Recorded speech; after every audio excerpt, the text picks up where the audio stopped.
Well, first of all, this morning's images, it's like we're watching Auschwitz on TikTok, you know. Had there been YouTube and Instagram and TikTok around Auschwitz, this is what we would have seen. People burning alive. And it's beyond horrendous. It's beyond comprehension. And as to your statement about you thought that it would end at some point, actually it's the other way around. When people like this are empowered and encouraged and allowed and supported and perpetrating their horrors, they get more crazy, they get more cruel, they get more remorseless, more relentless, more ruthless. That's what happened to the Nazis.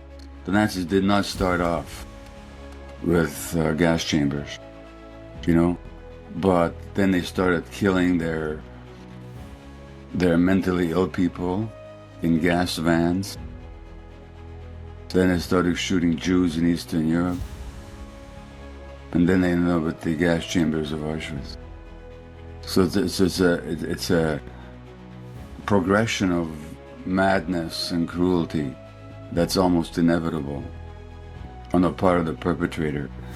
And especially when it's encouraged by all the imperial powers. If people don't look at their own history, why would they look at horrors elsewhere?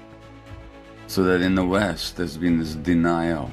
You know, if you walk through Trafalgar Square or Westminster Abbey in London, you see all these monuments to these mass murderers who killed thousands and tens of thousands of people in India, in Africa, and elsewhere in Asia.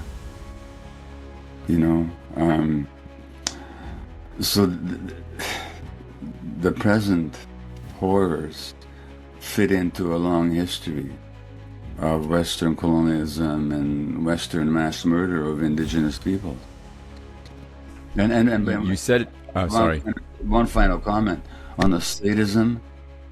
All you have to do is to watch the TikTok videos of Israeli soldiers dancing and laughing and chortling and dressing themselves in the clothes of Palestinians and mocking the Palestinians and making humor out of blowing up homes. I mean, it's sadism of the worst sort. And they don't even hide it. They put it on TikTok. The Western press doesn't reproduce these images, but anybody can watch them. They become sadists. All these other Israelis, they'll tell you about the propaganda and the brainwashing that happens almost right from birth. So that the sense of superiority and entitlement and fear and loathing of the Arabs is just brainwashed into them right from the beginning. It's like a cult. And it works. And it works really beautifully. And then, of course, Palestinian resistance doesn't always take beautiful forms. I mean, the Palestinians have done some terrible things. You know, the suicide bombings, the killing of civilians. Now, why people are driven to that despair, that's another question. But from the Israeli point of view, this just validates and justifies what they've always been taught. You know? And October the 7th, the killings of civilians, the abduction of people and all that, to the Israelis, this just justifies everything they've ever been told about the Palestinians. And what they did to create the Palestinians, they didn't consider that for a second. But I also think it's traumatizing to grow up in an environment like that. It's traumatizing to grow up in an environment where you're always told that you're always under threat. And that fear and loathing of the other is like the essential value.